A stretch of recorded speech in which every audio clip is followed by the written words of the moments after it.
'Cause if you ever were to leave me, darling, I'd have one hell of a breakup song. Well, Zach Butler, thank you for joining me. I appreciate you driving all the way from Atlanta to come do this. Thanks so much for having me. This is cool. This is my first time on a podcast. Really? Yeah, that's a Any cool experience. expectations? I don't know. I'm just a little nervous. No, dude, it's totally cool.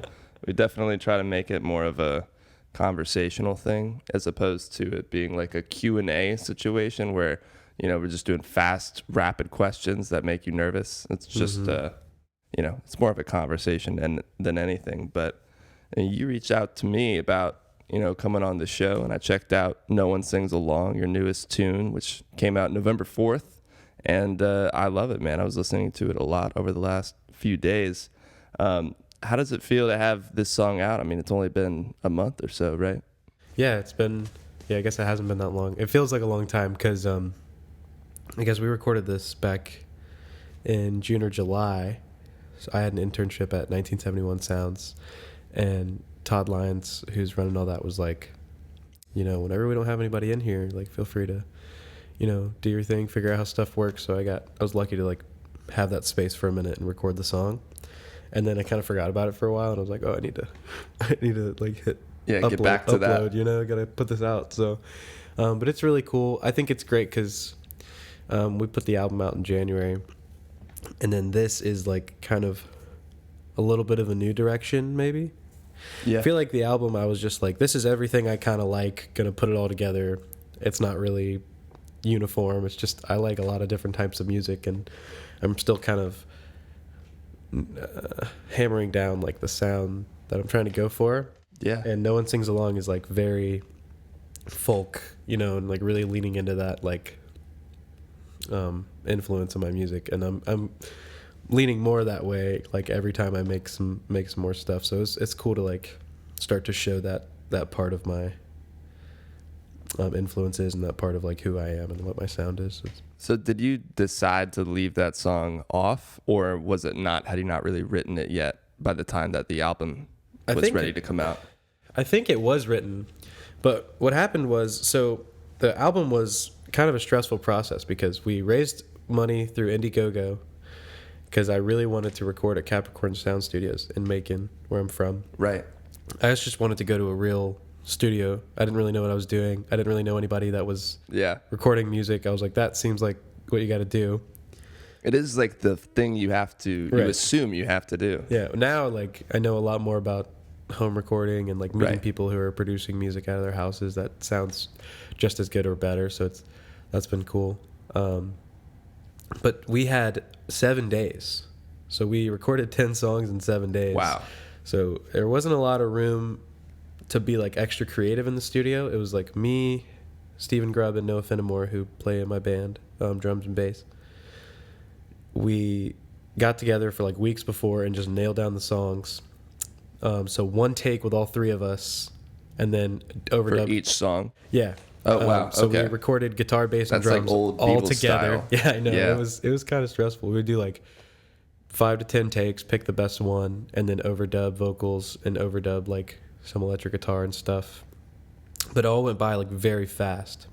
And I knew like adding any more songs, like it wasn't going to make it. So I think at that time I did have No One Sings Along, and I was starting to play it at like shows and stuff, but I was like, this will probably be later on. Yeah. No, I mean, I could see it fitting on the album, but it also does have a different feel to it. It is certainly a little more folky. Why do you think you're leaning in towards that? Is it a conscious decision, or do you feel like just it's happening without you having to think about it? I guess both and. It just feels more like me. All of my songs are written just one acoustic guitar, one vocal, like, and I've been talking about this a lot recently, like, I'm from Macon, from the South, and I used to really kind of despise that, and I was like, I gotta get out of, I don't know, I guess it was just because I was young, and, you just kind of hate where you grew up. A lot of people don't like where you grew up, I guess, and I was like, I gotta get out of town and get away from all this, like, country stuff, and now that I'm getting older, I really appreciate that stuff, and I want to lean back into it, oddly enough, and so the folk thing is kind of like the country thing, and it feel like it all kind of ties in together, and I'm starting to appreciate that more. And like, it's where I started too. Like the first time I publicly performed a song, it was a Bob Dylan song. Oh, which one? Don't Think Twice, It's All Right. Okay. I won my high school talent show with that song. Really?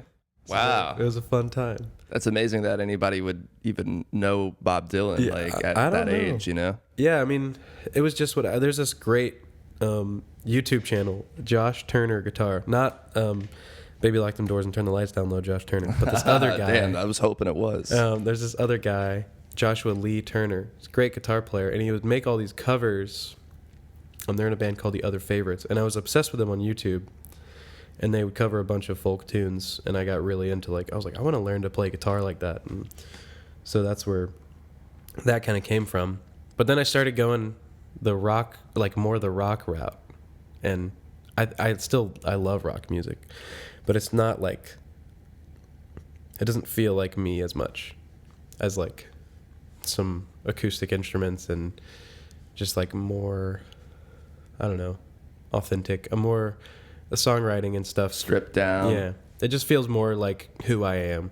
So yeah, it's just been cool to lean into that, and it feels just truer as a form of expression.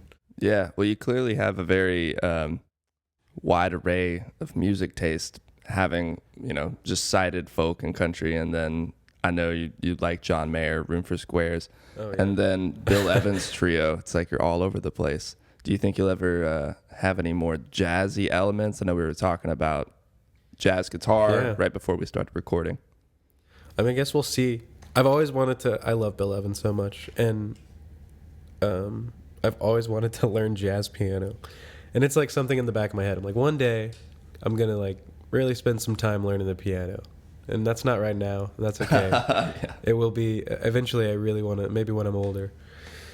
Piano is so hard. That's an instrument I have so much respect for. People who can really play it. I can do chords, but when it comes to doing stuff with the left and then doing other things on the right, that's way too hard for me. I started on piano when I was a little kid, and then when I found the guitar, I was like, oh, this is what I want to do. That was cool, but not my thing, at least right now. But I would love to go that route. I don't really know. I've been thinking a lot lately about. There's a lot of different kinds of music I want to make. And so I don't know if that means maybe I should look into producing other people's music and learning how that system kind of works, or just recording in general. And in my free time, I like to make a lot of hip hop beats. Yeah. I mean, just whatever, man. Just to express yourself and make music through different mediums. But the singing and playing guitar thing is home base. I mean, that is when I need to get something off my chest, I'm going to make that and I'm going to write a song about it. But the other stuff's kind of just for fun, and it's just fulfilling in a different way. What do you feel has been maybe the toughest song to get through? I read somewhere that Better Friends was a pretty hard song to write, and that you only showed it to your family at first. I was gonna say that one actually, yeah. So that's about my grandfather. And originally it was just some idea. I was playing the piano and singing, and it didn't mean anything. And I have this, he was in the Air Force, and he got this old Ryko Mate film camera from Korea or something when he was somewhere. And I received it after he passed away. And we went through his stuff, and I was really into photography, analog photography, and I was like, this would be great to have as a memory of him and something that I can also use. I was just really stoked to have that. But it was just sitting on my shelf in my room, and then I started singing, and I was like, I still got your camera on my shelf. I wish I used it more. And I just started bawling. I mean, yeah. I cried through the whole process of writing that. My girlfriend was in the room. While you were writing it? Yeah, because I was just we were just kind of hanging out. I was just kind of doing my thing, and then she looked over, and I'm just bawling at the piano. Mess. Yeah. I was like, oh man, this is kind of embarrassing. But and then I went home for Thanksgiving or Christmas, and we have an old piano, and I was like, I don't do that a lot. I don't show my family what I'm doing a lot, but I was like, this song means a lot to me. I feel like it could mean a lot for everyone. So, and played at the piano and we were like all crying in like the family room. It was a really like beautiful moment. Yeah. Like, really great. That song means a lot to me. 'Cause a lot of times I write like fictionally. Sometimes it's hard to get like real stories out. Right. So So you kind of come up with characters and things like that, stories. yeah, or like a feeling that I've had before, like vastly exaggerated, and Right. maybe thrown onto something else. But Yeah. it all comes from me, but it's expressed differently sometimes. But that one was like really like raw, like this is how I feel, and this is like a real thing that's happened in my life. And the lyrics they're very to the point. Right. Yeah, it's not a lot of metaphor there. For this song in particular, you mean? For Better Friends, yeah. Yeah. When it comes to writing in general, that feeling that you're describing with Better Friends, at least to me, that can be very cathartic, but it can also be exhausting after having to kind of emotionally go to a certain place for a long time.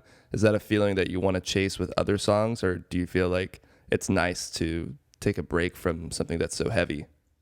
Yeah. Well, kind of both again. Yeah. It was a great experience to write that, and now I have something to remember that emotion by. They're almost like little, check marks on your timeline. Like this is how I was feeling at this time when I was 20. Almost whatever. like a souvenir. Yeah, I love that idea. And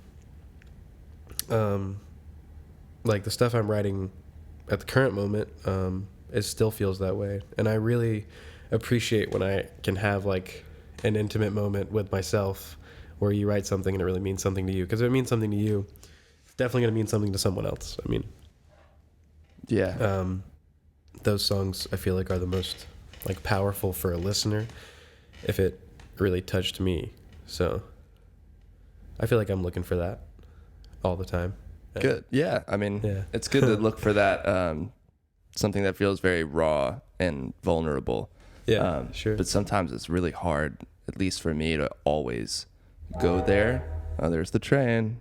Every day comes through. So go ahead and apologize to any listeners that hear the train. I'm doing it every podcast. Every podcast I'm apologizing for this train. Maybe one day I can soundproof this room or get a new one or something, go to a studio. But for now, we're just here in the bedroom studio.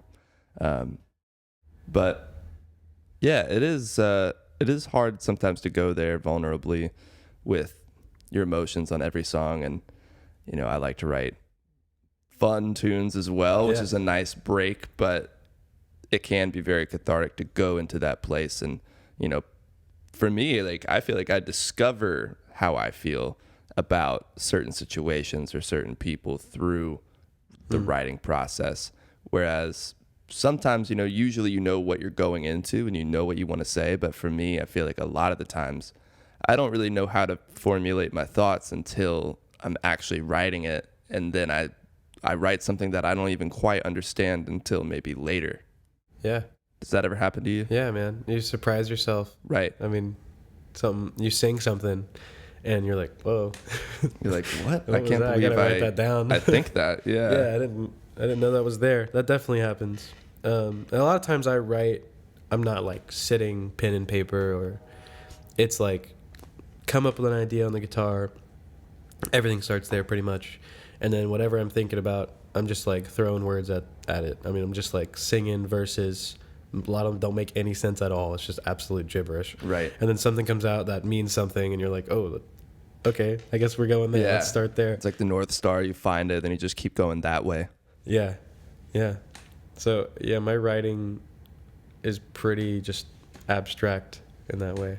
Or I try to keep it that way, as natural as it can be. Mm-hmm. I've been trying to experiment with writing some more fun songs, because you can, I mean, if you write a lot of sad music, it can make you a little sad for sure. Well, Selfish, at least the song Selfish of yours, at least it feels production-wise and arrangement-wise very fun.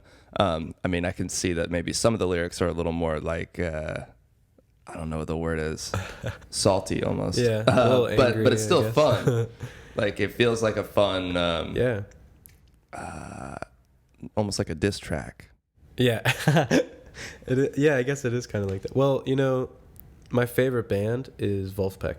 Okay. I love funk music. It's like it's really like something that I just can't get enough of. Love listening to funk, like whatever I can get my hands on. So I wanted to have some of that in my music too. So that's like where the fun part comes in. It's Yeah. like, let's get funky. Like let's get down. Like make something that you can like dance to Yeah. and not like cry to all the time. I love the background vocals. I do Oh, what yeah. I can. Oh, yeah. That That's really always- seals the deal for me on that song. That's the most fun part of shows, is getting people to sing along to that. That's and, like, really seeing, cool. When I first introduced it, like seeing more people already know it. That's got to really be cool. like, yeah, such a nice warm feeling when people are singing your lyrics back to you. It's pretty cool. To get like a living room full of people to sing that or whatever, we're a venue or whatever. Yeah. What kind of venues do you typically prefer to play? Because I know you do some house shows, and I haven't done a house show personally, but it seems very cozy and intimate and really fun, especially for the kind of tunes that you like to write. House shows are my favorite. I play a lot of bars and restaurants, so that's more like, I guess, just gigging to like make some cash. But Yeah. it's also really good practice. I mean, I've gotten a lot better just because you have to go play for 3 to 4 hours. I mean, it just makes you better. And then we just had our first ever venue show, pretty much, for my music at Red Light Cafe when No One Sings Alone cool. came out. And that was really cool, but I think I still prefer the living Who room else was thing. on the bill with you? Corduroy Blue That's played. right. I was like, that's how we started talking. Yeah. Corduroy Blue. Shout out to Atticus and Luke. Mm-hmm. They're awesome. Yeah. And then Levi Ransom played. So it's funny because I play bass in both of those bands, and I did not that night, just because I was like, I could, but I kind of want to. I feel like I want to really focus on what we're doing because we haven't played in a venue with a band before. I was like, we gotta. Right. Yeah. You want to not stretch yourself too thin. But it was cool because I felt like most of my musical projects were like all in the same room doing or things that I'm a part of, not that they're mine, But it was all in the same room on the same night. It was really cool to have everybody there celebrating that. That's awesome. Yeah.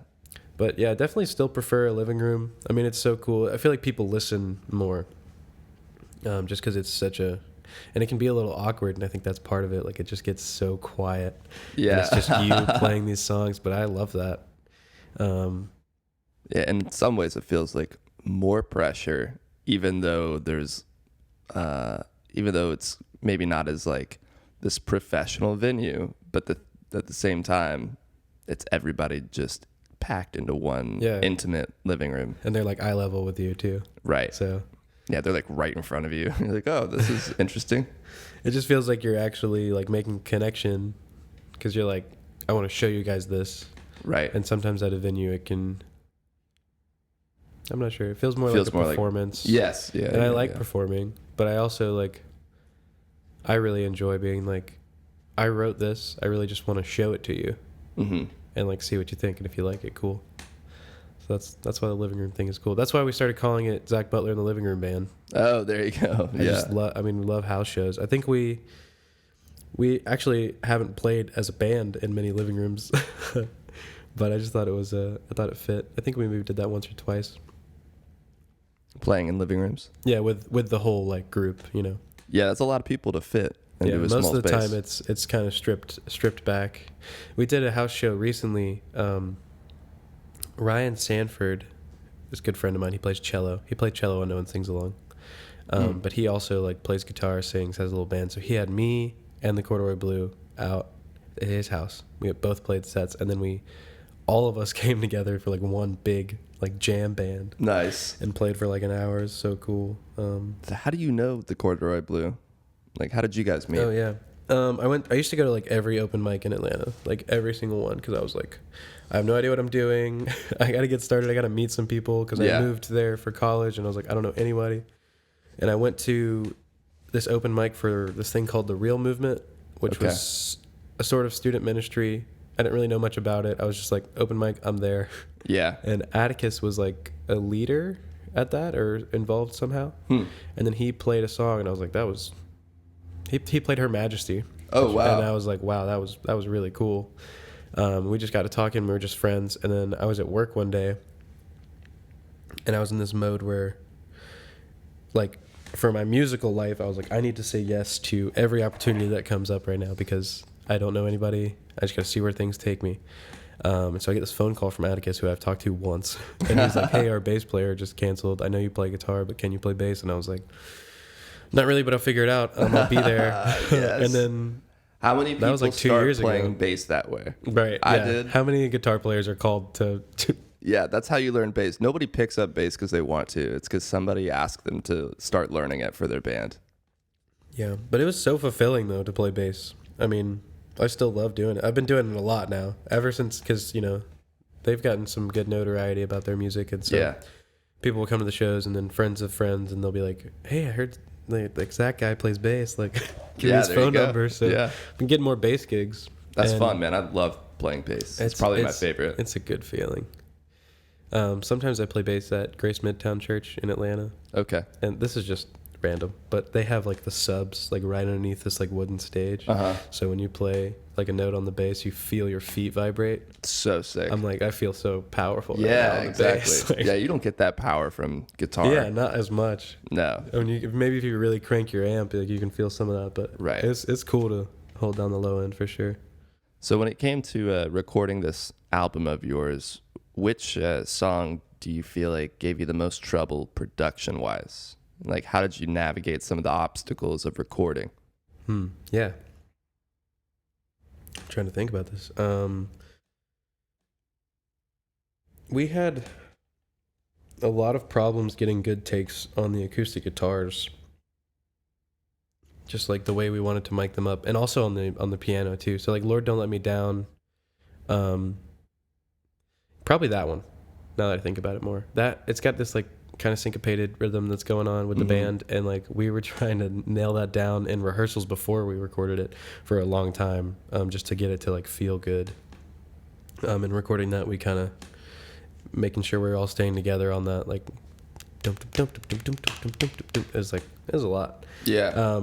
And getting a good like, so I recorded it on an electric piano when we played all together, and then overdubbed it on the acoustic piano. And there's also some like retards in that song, so keeping up with what we recorded the first time with what we recorded the second time, not really with a click because it's kind of different. Come On has that too. It's got this slow intro, and then it's kind of, there's a tempo change, it speeds up. So like having to overdub the acoustic guitar and make sure I'm going to hit it at the right time when the song starts, even though there is no click track. It took a lot of tries. A lot of practice on that one. Yeah, because normally I'm just playing it by myself, and like I can do whatever I want. So recording it that way was definitely challenging. I didn't practice a lot to a metronome growing up, you know, so I had to really Yeah, neither I did had to work on recording the album was a really good exercise in timing. Yeah. Just playing with the band more and being like, all right, I got to make sure like I'm on this. I remember there's been a few times where when I first started to record it all, which was maybe like 6, 7, actually it was probably when I was 18 when I played in like my friend's band, and I was playing drums, and I thought I was good, you know. I thought I was a pretty good drummer. And then, sorry, we got a tight space here. No, it's all good. But I thought I was a good drummer, and then I had to record to metronome, and it is a whole different animal that you don't think, like if you haven't done it before, you just assume you are playing in time, and then you play to a metronome and you're like, wow, I'm so off. If you have self-awareness, Right. you realize that, you know. Yeah. And then I've had played with like friends where, you know, we're just goofing around and like, oh, let's you know, record a track for no reason today, and then they've never really recorded, and then they realize, oh wow, this is much, much harder than you would think. Definitely take some practice. I just remember the first time like getting the band together and being like, would you guys help me on this song, on these songs, whatever. Start playing them, and they're like, hey man, you're like rushing pretty bad. Yeah. And I was like, what are you talking about? Like I had no idea. Like, Right. So learning to navigate that's been a growing process, but just playing along to records has been really helpful. Like just playing electric guitar and like, or playing bass too, and just Right. playing along 2 songs that are probably recorded in time most likely. Yeah, maybe, hopefully. If they're old, like maybe it's just the band's timing, if that makes Right. sense. But that really helped shape like my sense of time too. Lately, I've been trying to learn to play a little bit on the drums. Okay. Also as an exercise in rhythm and timing. Yeah. Because I feel like it's never ending. Like the guys that are like locked on the grid all the time, like it's gonna take a while to get there. Yeah. You got any Like, I think about, like- inspirations drummer wise? Oh, drummer wise? I mean, well, it's out of my range, but like Mitch Mitchell. I Okay. I listen to a lot of Jimi Hendrix and like Oh yeah. that stuff. I'm like, oh my gosh. But when I think about rhythm, I think about Corey Wong. Mm-hmm. Just because I I was have a watching. buddy who's totally obsessed. Yeah, I mean, with, he's crazy. Wolfpack and Corey Wong. I was watching an interview where he was talking about like being in drumline in high school and how that like shaped his like rhythm and timing. Right. Because when he's on the guitar, he's just like clockwork. It's just It's like insane. yeah. I got to Love Corey see, Wong. not that they're the same, but I got to see Snarky Puppy live. And Yes. that was Yeah. unreal. Where were you at? UCLA Royce Hall. So I was living in LA at the time, and my friend and I, we would get obsessed with their. It's been so long, but my senior year of high school, we would watch their videos of all of them playing live in a room with like a bunch of people around them, but Yeah. it was in a studio. It wasn't like a venue, and I can't remember what it was called, but I feel like it was when they started to really blow up that came out. Yeah, that Corey Henry keyboard solo. Yeah. That like went crazy on. Yeah, we saw Corey Henry live just by himself. Well, with the the band. Funk Apostles? Yes, the Funk Apostles. Was that Terminal West? Yeah. I was there. What? No That's- way. I mean, I don't know if it's the same show, but I assume I'm sure it was. Yeah. That's hilarious. Yeah, Whoa. that show was crazy. It was like 2014, 2015. Yeah, I don't know. I probably was there, which is funny. That's insane. Yeah, they were sick. And then I think the Nth Power opened for them. I don't know. But I love. He's always like Funk Apostles. And Yeah. break down into it. Oh, it's so dude, fun. he's awesome. And Snarky Puppy's nuts. Yeah, I saw Snarky Puppy at Tabernacle in Atlanta. Oh, I bet that was cool. Wild experience. I actually didn't know who they were, Oh, and no I went way. with a friend, and he was like, "Yeah, it's just like this cool band." And then I was like, "What is happening?" Like, all the music's just going over my head. It's so like intelligent, I suppose. And I was just like, "This is crazy," but it was a good time. And then I saw them again. I got to go to Sweetwater 420 Fest, which was very fun. Oh, cool. And their set was so good. Ugh. Yeah, they're some Wow. freakish musicians. And Wolfpack is somebody I need to get a little more into. I mean, I know Back Pocket, that yeah. song. Everybody knows that one, you know. But I need to like really do a deep dive into their stuff because they're freakishly good. Yeah. Corey Wong has a podcast, and he interviewed Victor Wooten. Have you listened to that? I've listened to a few of them. I haven't listened to that one. That but one's I've listened really to a couple of the Wong notes. They're a cool group. I mean, very inspiring. Theo Katzman is their drummer, Mhm. or I guess one of the drummers. They kind of switch off. But he also he sings on Back Pocket, and he also plays guitar, but he's got a solo project just under his name, like rock and roll kind of thing, singer-songwriter kind of thing.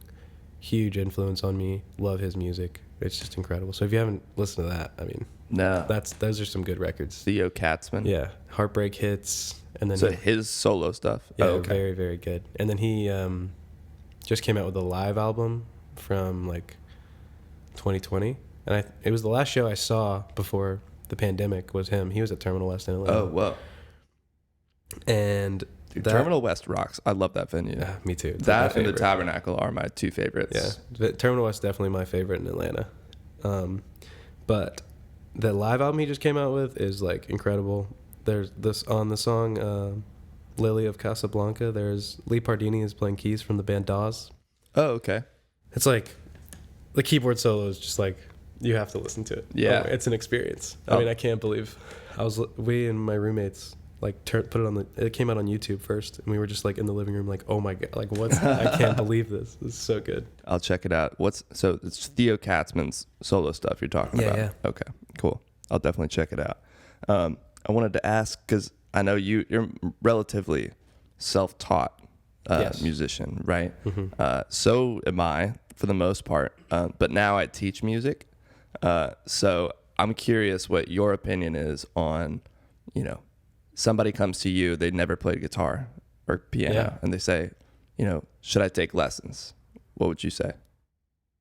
I don't know. I mean, I guess it depends, because I think some people need the accountability more than like the knowledge, because you can really learn almost anything you want on the internet right now. So, but I think lessons nowadays seem more to me about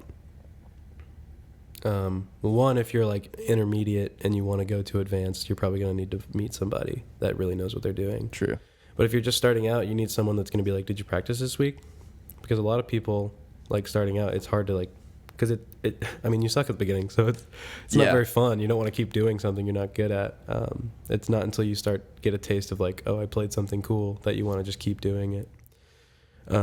Right. And I feel like I figured out why kids, it makes sense for them to start learning as a kid as opposed to adults. And that's simply because kids lack so much self-awareness of how bad they are. Oh, yeah. So they just think they're so good, so they just want to keep playing. Whereas if you're an adult, you realize almost immediately how much harder this is than you think. And it sucks to be bad at something. But kids don't give a shit. Like, they don't think they're bad, so they just keep going. And then eventually they start to like figure it out. Yeah, for sure. One of the things I always talk about is like I started piano lessons when I was pretty young, and they teach you all the like classical music, and they teach you like Twinkle Twinkle Little Star, and it's like Scales. It's cool, but like I've heard it before. Like, it's kind of a drag. Like, I don't want to play that. I want to play what I'm hearing on the radio, like what I'm interested in. And I feel like that robs a lot of people of their like musical experience, because, and not to be like against music teachers that are teaching classical music, but when you teach a child something like that they don't really have the attention span for, nor do they really care about, they're going to quit. I mean, you don't want. I quit piano lessons because of that, and was like, I'm going to go learn top 40 songs on YouTube. I mean, how many kids want to learn, Clair de Lune? Right. They want to learn. When you get older, sure, but like that's why I think, to me, it seems like more people stick with guitar lessons, because guitar instructors are normally like, what do you want to learn? Right. Yeah. Unless you're like that's how I am. Unless you're like something crazy, and they say like, yeah, I want to learn the Stevie Ray Vaughan song day one, and you got to be like, okay, well, we can't really do let's that. Break it down a little bit. Let's start with a C chord. You got to learn something that you want to play. Yeah. Because then you get this immediate like, satisfaction of like, oh, I could play that, and I like it, and I can just keep playing it, and then you want to find more things. What was that play. song for you? Actually, I started playing guitar, and I wanted to learn "Stop This Train" by John Mayer, which was like way too hard for me. Yeah, I mean, way too hard. That's not an easy one. And then, but I was like, I'm gonna get this song. I'm not gonna learn anything. I didn't want to learn anything easy. I was just immediately like, I'm gonna learn this one. And then I found this great YouTube series called the Pluck and Chuck Guitar Series from, I forget his name. It's like John Michael Swift or something. Just this guy on YouTube, and he was teaching all these songs with this fingerstyle pattern. And I was like, if I get through all of these songs, I can play Stop This Train. Yeah. And so I just was head down in my room, like learning those. And then I think the first song that I really wanted to learn really badly that I did learn was Blackbird. Oh, and I remember finally getting that and being like, wow, this is just, I can't believe I could do that and make that sound. It's just so satisfying to really want to play something and then be able to play it. Right. That's what kind of blew my mind when I was younger, when I was starting to play guitar, just realizing this instrument, if I'm good enough at it, I can play any song that I know and then make some up on this thing. It's honestly, it's a very amazing thing when you think about that. This guitar, a guitar or a piano, is the starting point for how many amazing songs. And even bass sometimes, sometimes bass. But I love. I wrote one song on bass, and it's one of my favorites. I gotta try that. Yeah, it's harder. Never started there. I feel like it's harder because it's there's no frills really, or at least the way I play bass. I can't do anything crazy, so it just has to sound good. It just has to be a good song almost on its own, very stripped back. Yeah, that's cool. Yeah, that's cool. But yeah, that's going to take us over to the last 5 here, where I'm just going to ask you 5 questions and we'll be done. Okay. All right. Cool. Number 1 is in the studio or playing live. Which one do you like more? Live all day. No hesitation on that one. No, I mean, I wish I was more of like, I'm not very much into gear. I'm not very much into that kind of thing. I want to like explore that eventually, but for me, it's just about playing music. And like playing music in your room alone is fun. Yeah. But playing music for some friends or for some people that get to listen to it is way more fun. And it's just this like real life interaction. I love live music so much, but recording is something I kind of have to like feel like I have to get through so I can have something to play live, if that makes sense. Yeah. And that's funny because I love the studio. I'm so itching to get back in there, man. yeah, I mean, I like the studio for me is most of the time just songwriting, if that makes sense. Like I get that same kind of feeling from finishing a song just with the guitar and singing it and then being like, all right, that was really cool. Now I can go play this, or bring it to a band and we can play it together. I don't know. I definitely want to explore the studio stuff more eventually, but right now it's definitely the live thing for me. I feel like I need to add songwriting to that question because I've had a few people say like neither. The songwriting part is my favorite, and that is its own element. Although when I'm recording, I do feel like that ties in with the songwriting because it's like you have the essence of a song just if you do it on guitar and vocals or piano and vocals, and then it changes so many shapes and forms in the studio that by the end of it you barely recognize it, which is a cool feeling. Yeah, it can definitely change a ton. Question number 2. What do you think is a perfect album front to back? Oh, man. There's so many good answers. I know. And you can name a few. I might name a few. I'm a big John Mayer fan. That's no secret. And everyone, I would say, I guess, Continuum, which I feel like everyone would say for John Mayer. But also John Mayer Trio, Try. Let's the go. Live record. Yes. It's just so incredible. I mean, it's just the trio thing. It's like just, it's so good. And then I also, love that album. I do feel like Theo Katzman, Heartbreak Hits. Okay. I mean, the songwriting is great. It's just so fun, but also sad. He asks a lot of you, I feel like, as a listener. Like, we go up and we go down. Really love that one. I might add one more. Yeah. Well, maybe not because I can't think of anything right now. Well, you can think of it while I tell you this story. I sort of met Pino Palladino. Oh, no way. Yeah. And it's funny you even bring that up because last night I was watching his Tiny Desk concert with Blake Mills. Oh, yeah. Okay. When they performed Notes with Attachments. That album. Listen to that record. It's good. It's so good. But I met him because shout out to New Beat Fund. They recorded or they helped produce some of my older songs. And they have a studio at Sound City Studios in Van Nuys, which is like where like Fleetwood Mac and all these amazing people recorded. But it wasn't that studio, you know what I mean? It was the one across from it, essentially. So I would go there and we would work on stuff. And one day I was there and Shelby comes in and he's like, oh, Pino's out there. I guess they're doing a photo shoot. And in my head, I'm like, it's not. I only know one Pino. Like, can you name? Can you think of any other Pinos now? And I was like, I mean, why would it be him? It's not Pino Palladino. And then I thought, I'm like, I'm at a recording studio right now. Why wouldn't it be Pino Palladino? So I was like, oh, you mean Pino Palladino, like the bassist? And he's like, yeah, you know him? I was like, what? I mean, I know of him. Yeah, I've never met him. Course. And he's like, yeah, he's just outside smoking a cigarette right now. And I was like, oh, I think I forgot something in my car, guys. I'll be right back. And I walked out, and that man is so tall, by the way. Yeah. It's huge. And I was like, I saw him from across the parking lot, and I walked by him, and I wanted to say something, but I'm like, I didn't want to be weird. And he looks at me, and then I look at him, and now there's like no getting around it. And he just gives me the nod, and I give him the nod back, and I'm like, all right, dude, I'll see you later. And that was it. That's all it was. And then I thought about after I got to the car and went back to not get anything, by the way, total lie. I thought maybe, okay, I'll say something on the way back. But then he was on the phone. I'm like, I'm not going to do that. That's still badass, though. Yeah. I mean, that's cool. And what's funny is I didn't know Blake Mills like at all. Yeah. And he must have been in that studio because the photo shoot. Yeah, the photo shoot was for that album. So I was like, That's oh, cool. wow. Yeah, I That's didn't know nuts. of Blake Mills until that thing came out either. Yeah, I don't know why. And he was big before that. But for some reason, that was the first time I heard of him. It's not on my radar, I guess. Yeah. Pino makes me think of Voodoo. I mean, that's a perfect record for me too. D'Angelo. Does he play on that? Yeah. Oh, I man. didn't know that. Yes. Wow. I found that out after I listened to a lot of Mayer stuff and was like, the guy on bass is like, what the heck?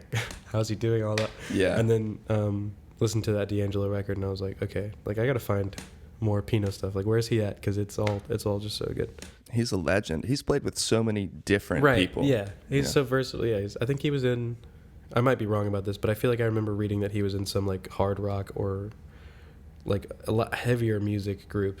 I don't know how heavy, but I remember he was touring with Nine Inch Nails. yeah, maybe that's what it was. Yeah. And that is just very different than everything else I've heard from him. Yeah. It's like he just does all the stuff. All over the place. He's amazing.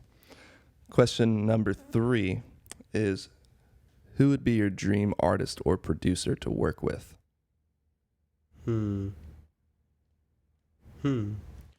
Artist or producer to work with.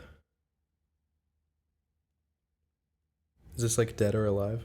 Yeah, you can do dead or alive. Doesn't matter. Maybe I could do You can do one or both. Well, like, you know, maybe a cliche, but imagine like being with the Beatles. Yeah, of course. Doing anything with the Beatles would be just an incredible experience. So, and I mean, some of them are alive, but let's just say that. And then I guess living would be Theo.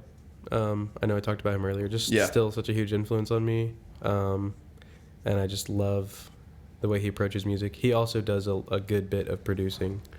Like he produced for like Rhett Madison and Monica Martin and stuff. And those records are really good. So probably Theo. Yeah. Gotcha. I need to check this guy out, Theo Katzman. Yeah. I feel like I know the name. You will not be disappointed. Yeah. I don't know why I feel like I know that name, but I don't know what he's done at all.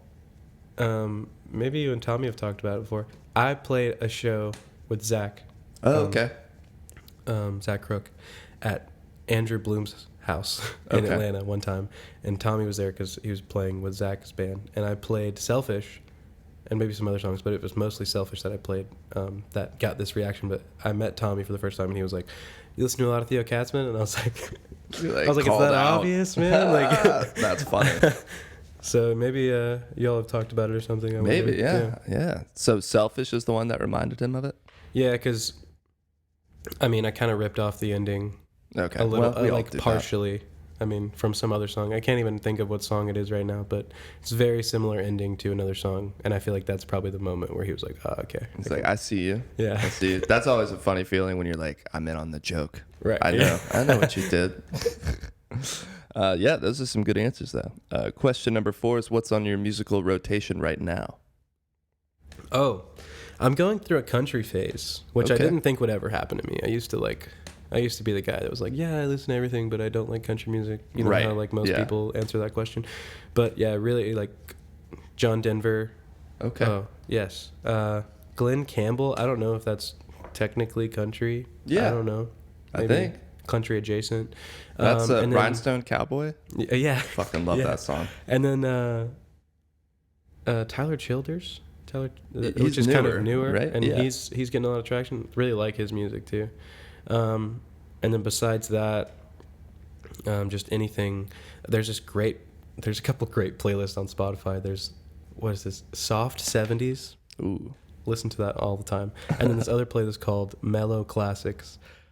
I'm in this very like chill. old school? Yeah, very like old school, like soft rock kind of sounds, folk kind of sounds.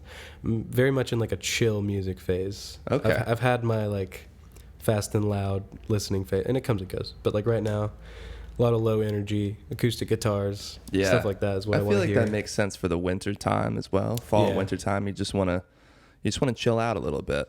And then over the summer, then you're like, that's when you turn on the Mayday Parade and roll your windows down. Yeah. Do you know Townes Van Zandt? Mm-mm. Oh man, that's a guy for you to check out if you're going through a country phase. Cool. Because he's the one.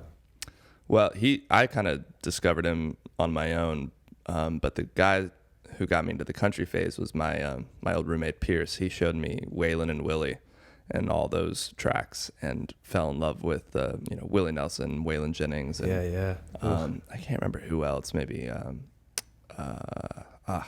blanking on his name, but Townes Van Zandt I found like a year later, and his stuff is awesome. It's really usually just him and a guitar and maybe a couple other instruments, but it's never more than that. And it's really cool, like singer-songwriter-y, and it's like from 1970, so real early for that my alley time. right now. yeah, you should definitely check it out. Also, a couple more. I got a long list, I guess.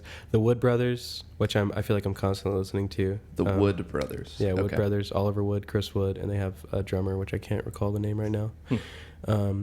But Chris Wood, I think that's his name, was in Medeski, Martin, and Wood, if you ever listen to that. No. Okay. Well, the Wood Brothers is a really great band. It's like my dad's favorite band. Okay. I feel like I'm turning into my dad. I keep listening to that. Slowly but surely, yeah. And then, I've been listening to a ton of that all the time, too.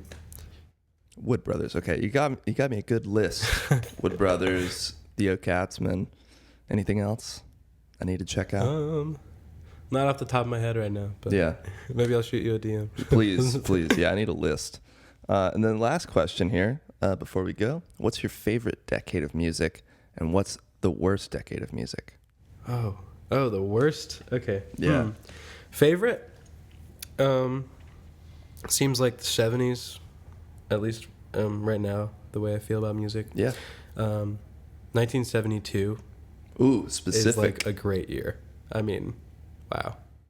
It's like right out of the boom of the 60s, like the Beatles mania. Yeah. But not quite getting into weird disco land. Yeah, right. Not the 80s stuff yet. But 72, I mean, there's some really good songs that came out that year, records that came out. I think there's that David Bowie project. Like the Starman thing came out that year. And I know Todd Rundgren's Say Anything album came out that year too. So definitely the 70s. The worst decade of music. I hate to call any decade of music the worst decade of music. It's okay. Maybe, you can trash it. Never been an 80s fan. I'm with you. Trying to get into it. Just, want to always expand your palette. But I don't like the synth stuff and like the disco stuff. Not all the time. And then I really don't like a lot of 2000s-ish stuff for the, like, singer-songwriter stuff. I really like 2000s hip-hop. Even though John Mayer was like 2003. Well, you know what? Yep. I guess that's a good point. You got me there. Yeah. Excuse me. That's the hard part of this question is as soon as you're like ready to pick a decade that sucks, you realize, but that album came out. Well, in my mind, I'm just thinking my answer would probably be more modern years. But I still listen to it. I mean, a lot of that stuff is my childhood. So you still listen to it, but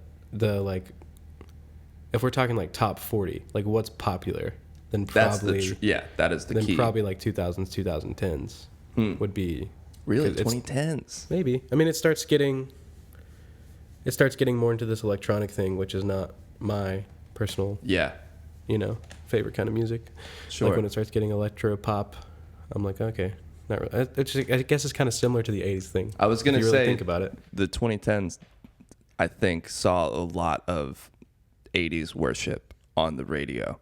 I love the 1975, and their first album was just nothing but 80s worship, Right. And I do love that kind of stuff, but when I think of the 80s, the reason why I would say that's my least favorite is because of the top 40 is almost all like hair metal. Right. And that's just, it's so like sleazy and gross. And I mean, it's fun, but that's not what I want to hear almost. Yeah, it's that's fun when it comes what on at the party. Right. But I'm not gonna put it on and put my headphones on, most likely. No, it's not happening. But yeah, 70s, I would say honestly 66 to 76. I'm picking that specific. Okay, I like that. Decade. That's cool. But I also love 2010s because I think I'm just emotionally attached to that, because that's when I started really getting into music. So it's hard not to like separate yourself from that. But yeah, dude, Zach Butler, thank you for joining me for an episode of On That Note. It's been a blast getting to talk with you. Everybody needs to check out No One Sings Along, Spotify, Apple not podcasts. You can listen to this on Apple Podcasts, yeah. Apple Music, any of that good stuff. But yeah, it's been a blast having you. Thank you for coming. I've had a great time. Thank you. Dude, appreciate it. Yeah, signing off. Good to see you. Clean it out, scrub it down, put it back on the shelf. Thank you again for joining me for another episode of On That Note with Parker Whirling. If you haven't yet, please make sure to like and subscribe on YouTube and Apple Podcasts, and you can even leave a comment down below to let me know who you're listening to. On that note, I'll see you guys next time. I could clean the whole house